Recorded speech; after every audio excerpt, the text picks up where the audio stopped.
I'm here today with Dhrumil, the founder of Root Protocol. Root Protocol is aiming to make custom AMMs for market makers.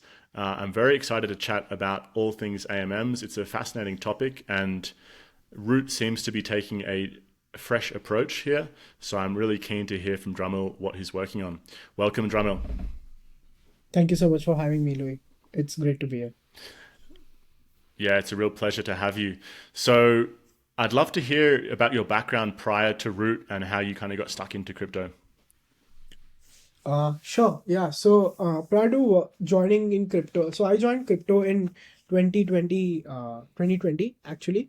And before joining crypto, I was studying artificial intelligence and more on like deep learning side of things. And I was working in big tech, and I was enjoying my work, but it was not something.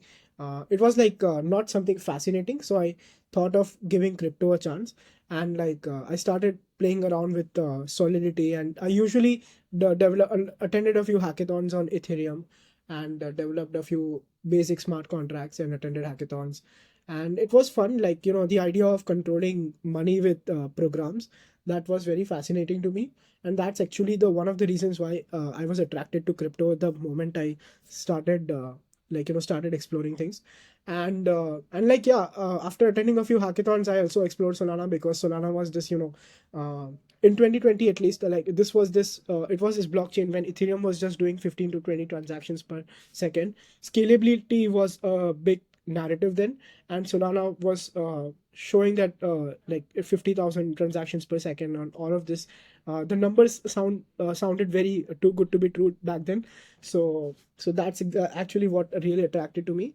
And after that, like, pretty much, the learning curve of Solana is a little bit steeper than how Solidity it is.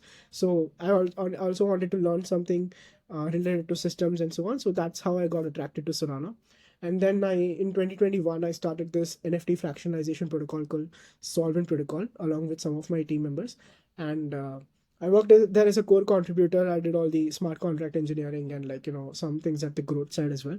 And we were like the first ones to introduce the concept of NFT tokenization, NFT AMMs, and money markets and so on. And yeah, from since then, like, the journey has been only about learning. And I think especially in the last few years, we've seen in the last year especially, we've seen a lot of ups and downs in the market, and it definitely has taught me a lot of things. So 1 year in crypto has taught me a lot of things that I haven't even learned in the past 10 years otherwise. So yeah, it's great to be here at this moment. Your comment reminds me of that meme. You know, the I think Harold, the guy with gray hair, and he's like, Yeah. "What are you talking about? Like, I'm doing great in crypto or something. I'm 25 years old." It's like, Yeah. yeah, you I mean, definitely yeah, age quickly. yeah, we gotta keep up the spirits, man. Like, whatever happens, like, I think the whole promise of decentralized money and decentralized banking and so on, it's still there. We just need to be a little more patient, I guess. A little bit more patient and persistent, indeed. So, Yeah. regarding root protocol, I'm quoting from the white paper here.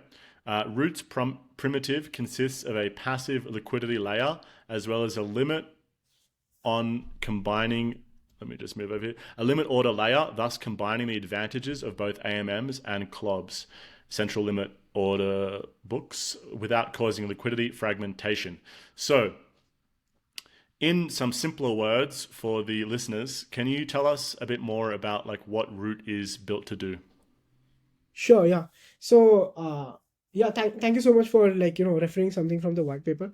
And I definitely encourage anyone who would like to learn about Root to go check out the white paper. So this line basically means that Root is just a decentralized exchange. It is a very flexible and resilient decentralized exchange, that the decentralized exchange has the all the functionalities of what you can do on AMMs like Orca, as well as all the functionalities that you can do on order books like Serum, but combined into one single protocol, so that there's no liquidity fragmentation, right? So there are certain advantages of AMMs, and that's why people use AMMs like Orca today, like Uniswap. And there are certain advantages of order books like Serum and Ellipsis nowadays.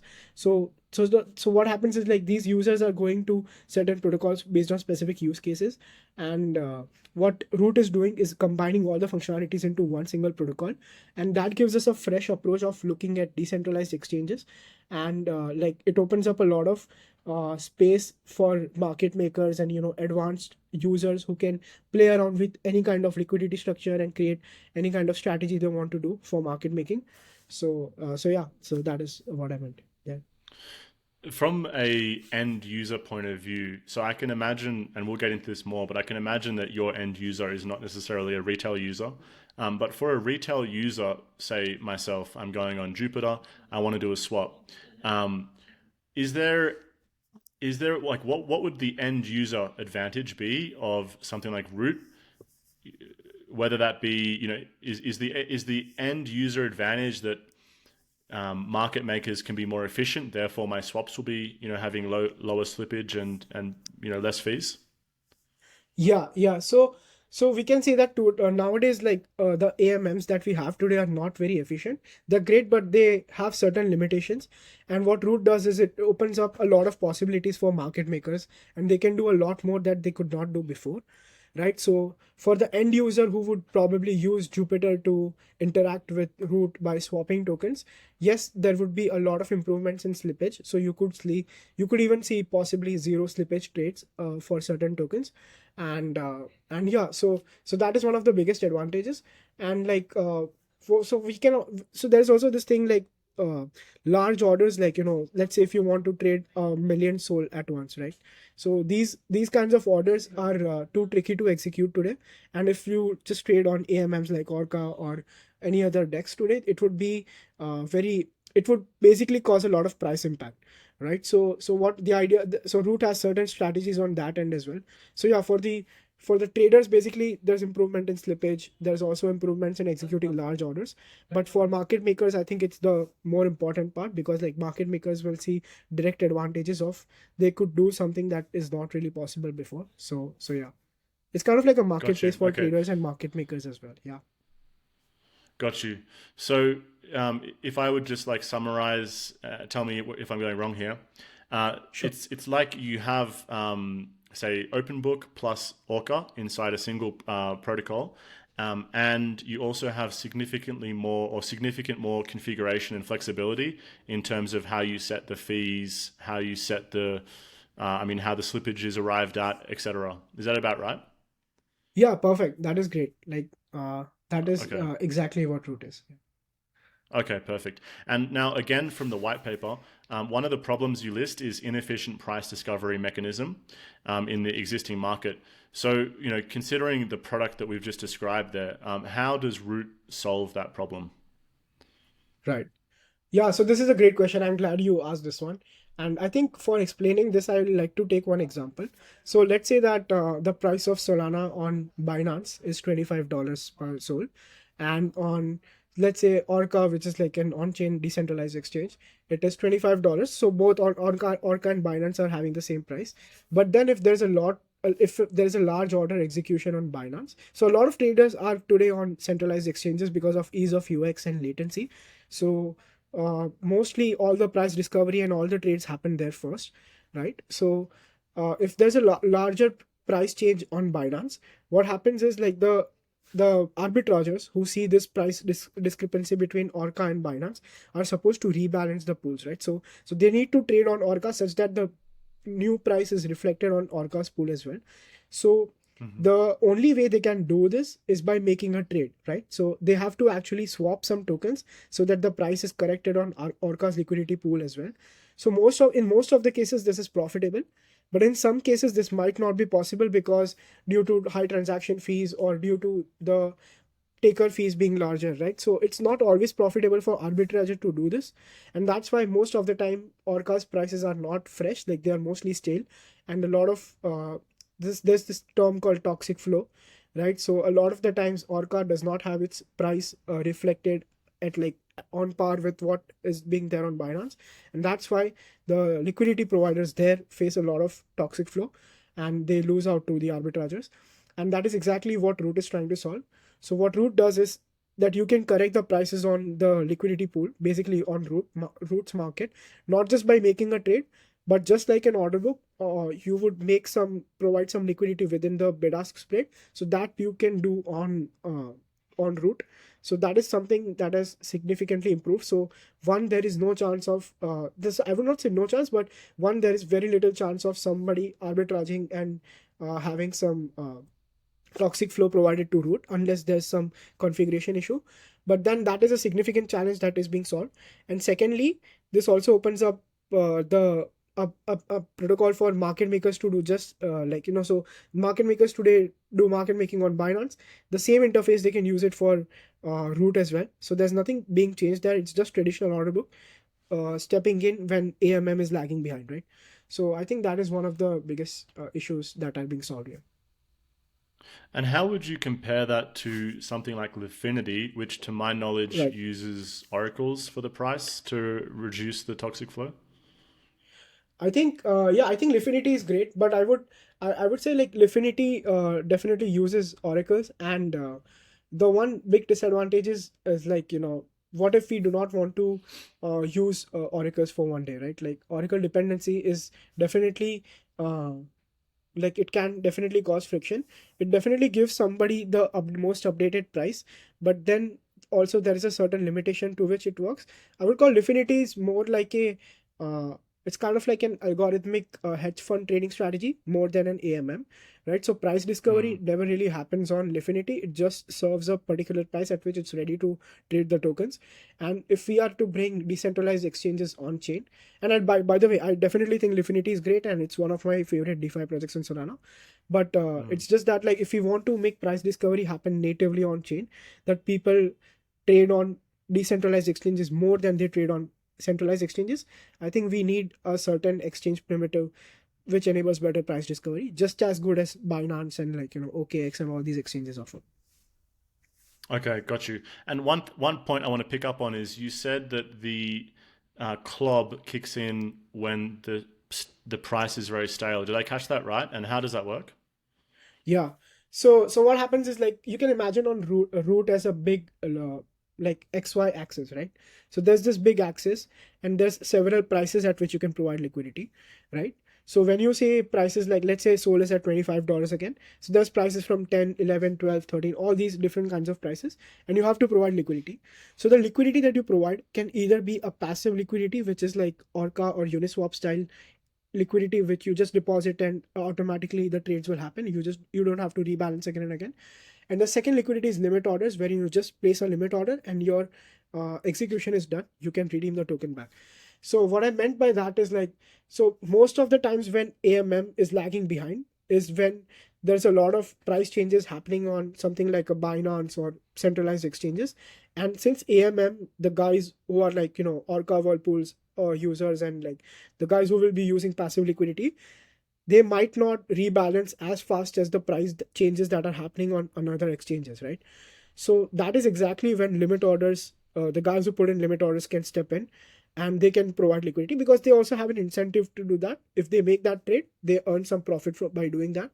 And not only the guys who will put limit orders make some money by doing this, but they also help AMMs, the guys on AMM, correct their prices so that the guys on AMM don't have to take that bad flow, right? They don't have to accept the prices at which the centralized exchanges have been there.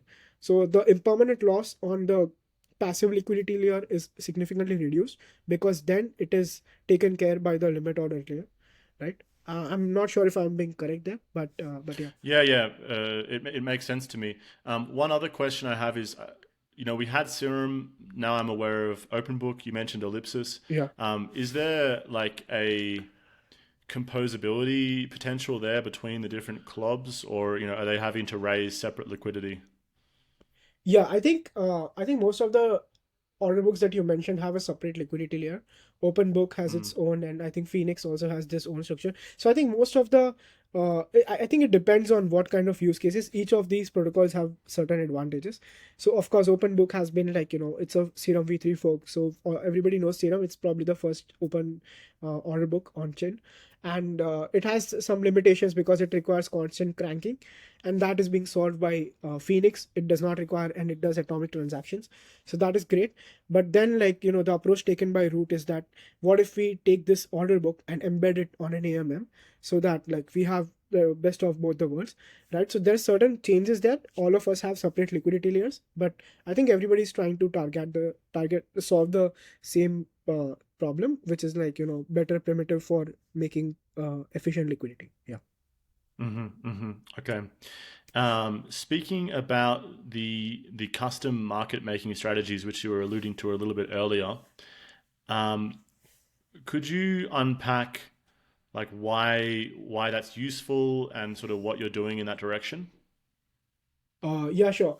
So one of the reasons why I'm doing this is like, so we used, so back when I was working on Solvent protocol, we used a protocol called Atrix, which was doing market making on the order book, Serum order book, right? And the strategy that they were using was XYK, which is like highly inefficient for something to be done on an order book. So the reason why we have this custom strategies is like, now that we have both AMM's capabilities and order book capabilities on a single liquidity primitive, there's the design space for creating all kinds of strategies is vast, and you can create like a lot of trading strategies that were not possible before. So when I say like custom strategies are possible, what I mean to say is like you can literally create any kind of liquidity distribution that you want to do on root, and the liquidity doesn't have to go, like it has to be accumulated on the same layer, right? So for example, if you want to do or Uniswap, for some reason if you want to do Uniswap v2 style XYK curve, that is possible on root. If you want to do a concentrated liquidity like one would do on Orca whirlpools, that is still possible. If you are a market maker who is like, more like advanced market maker who do a lot of limit orders or probably some quantitative strategies, even that is possible on root, right? And all of this is possible and also being able to automate it, right? So we also have some capabilities that you can just say that, hey, this is my strategy, I want to automate this. Everything will be automated. So this is something that like, we have been uh, ideating around and have been working on, that we'll have like, you can create any kind of custom strategies so that market making is like, as flexible as possible.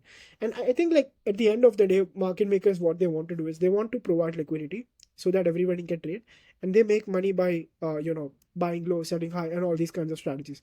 So if we are able to offer them a lot of flexibility, they can just use it and experiment with it in different kinds of ways to create different kinds of strategies that were possibly not seen before, right? So that is the ultimate goal of all these like custom strategies with root. Okay, got you. And just to let the listeners know, you have an SDK that would be available for, for other teams to take advantage of in terms of setting up those strategies or in terms of market making.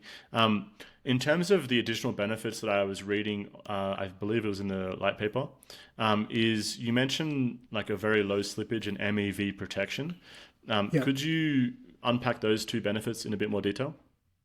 For sure, yeah. So the structure of root today is like, we have these everybody can like do concentrated liquidity, but then the invariant that is being used by us is not something like that is being done by Uniswap v3 or Orca. So we don't use a constant product curve. We use something like a discretized constant sum at every tick. So what I mean by that in simple terms is that if you provide liquidity at 10.25 SOL price, the 10.25 USD per SOL, then all of your liquidity will be used at that particular price itself. Like it will not, there's no mathematical equation that will change the distribution of liquidity across various prices, right? So this is one big possible, and the reason we did that was because, so it again goes back to like, when I was working at Solvent, I wanted to have an AMM which would allow me to create liquidity between two ticks being on the same side, right? So essentially I wanted to create efficient limit orders on a AMM, right? And if we do that, we unlock a lot of capabilities for all kinds of tokens.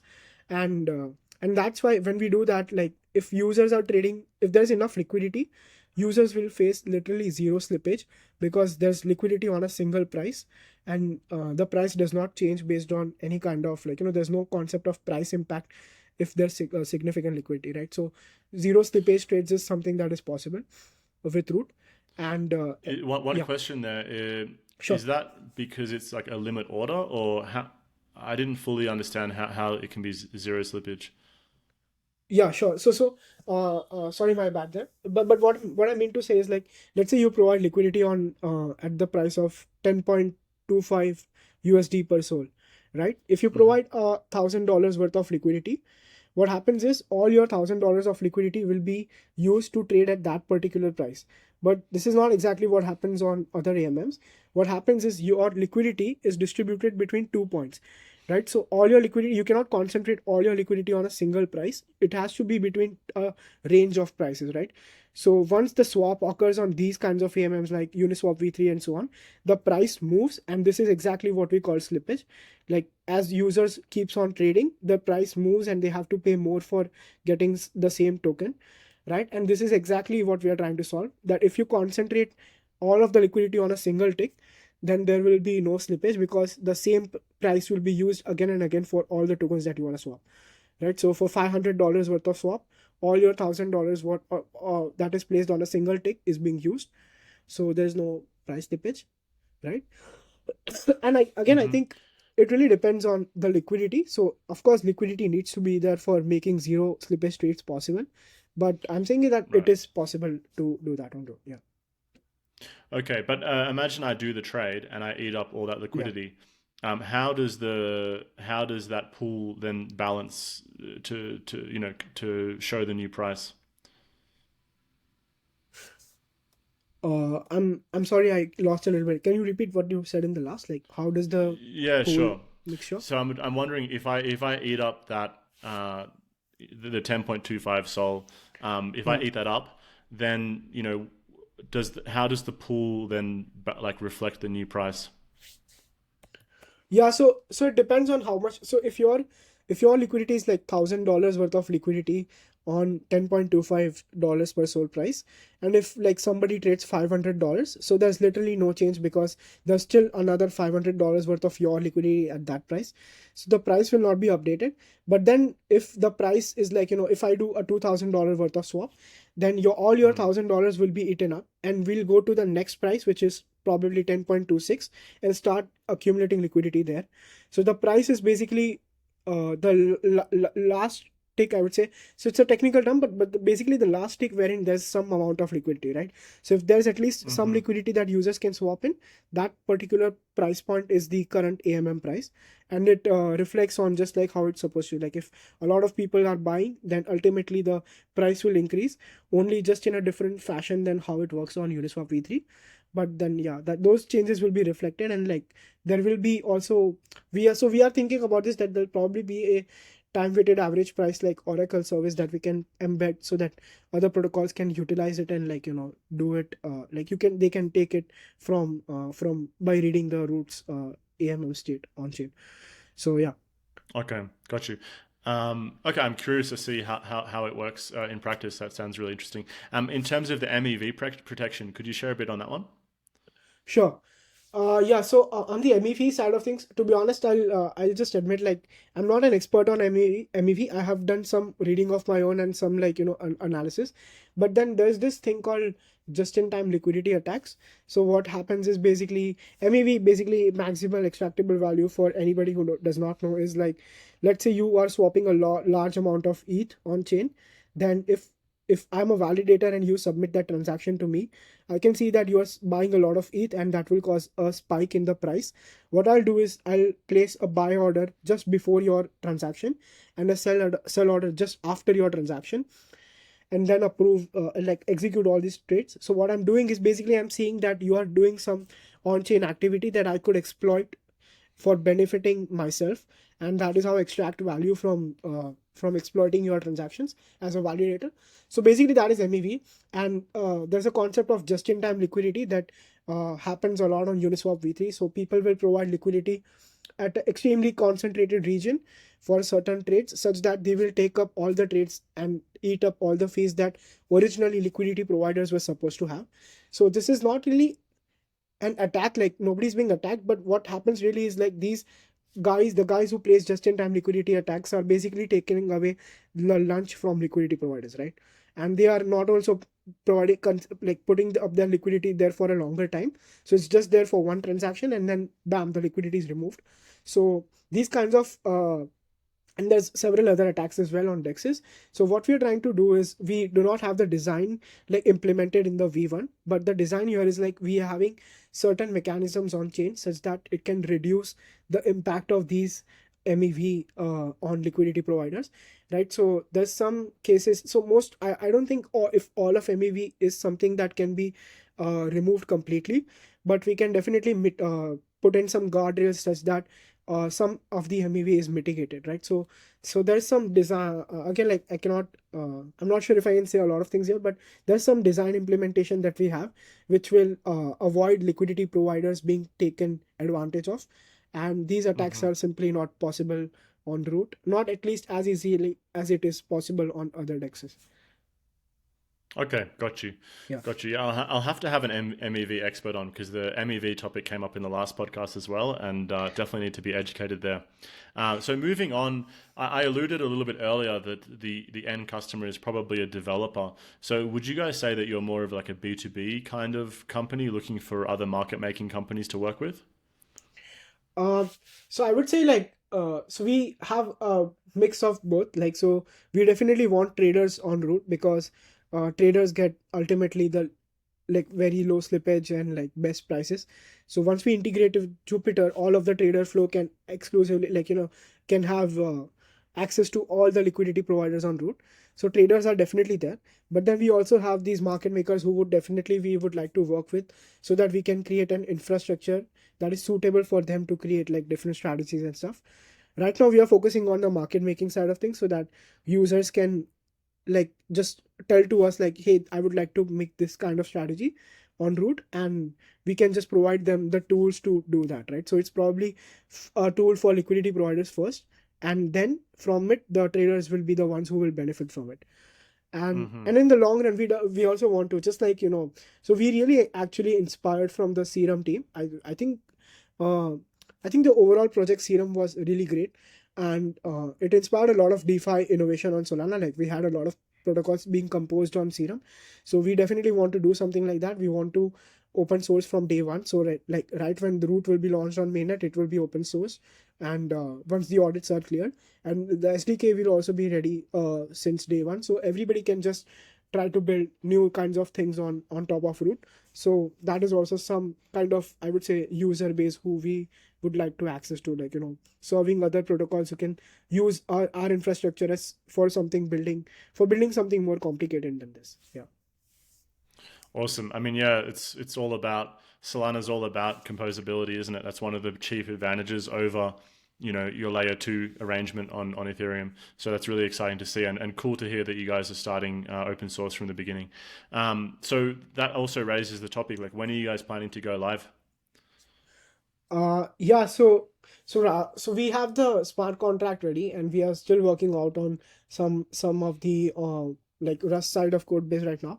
But the main thing is like we would like to start, but we would like to start a little small, right? So I would say, like, to anyone who is listening and who has some experience of market making, and all of what we discussed about root sounds interesting to you all, we will be doing a closed alpha kind of thing in the beginning, just to make sure that we have the right tools developed for the mainstream audience, and then like we will be opening it up to the more and more users as we progress. But I would say like the mainnet launch should be definitely in like some weeks now. uh, like, most of the code is done. We are just trying to test things and like see what could go wrong, and like just trying to improve. And yeah, and since the smart contract audit will also be done first, and then like we'll be opening it up. So I would say there's still a few weeks to which, like, after which we can see root on live in action. Yeah.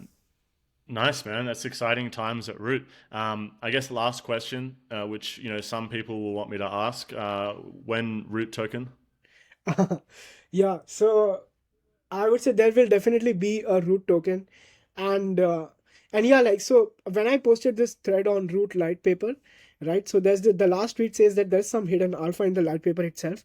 So anybody who reads the entire light paper carefully, they will see some hidden alpha somewhere in the middle, which they can probably use to participate in some potential airdrop. I'm not saying there will be an airdrop.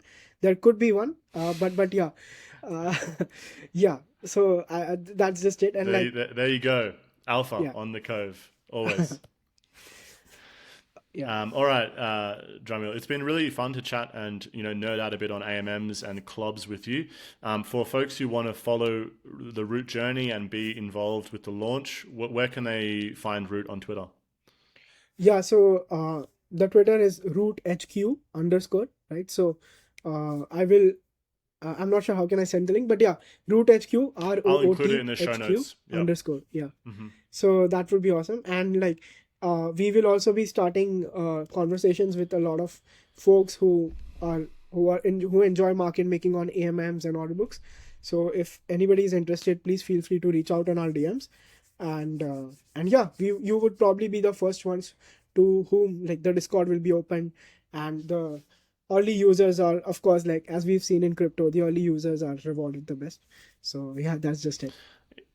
Indeed, not financial advice. Yeah, not financial advice, And of course. not financial advice. Yeah, thanks so much, Dhrumil, for coming along. It's been a real pleasure to chat with you, and I'm wishing you and the team good luck kicking off. And I'm excited to see more projects looking to onboard more liquidity into Solana because we desperately need it. So exciting times. Yeah. Thank you for having me, Louis. This has been a great time chatting with you. Yeah. Awesome. All right, talk to you Take soon. care. See ya.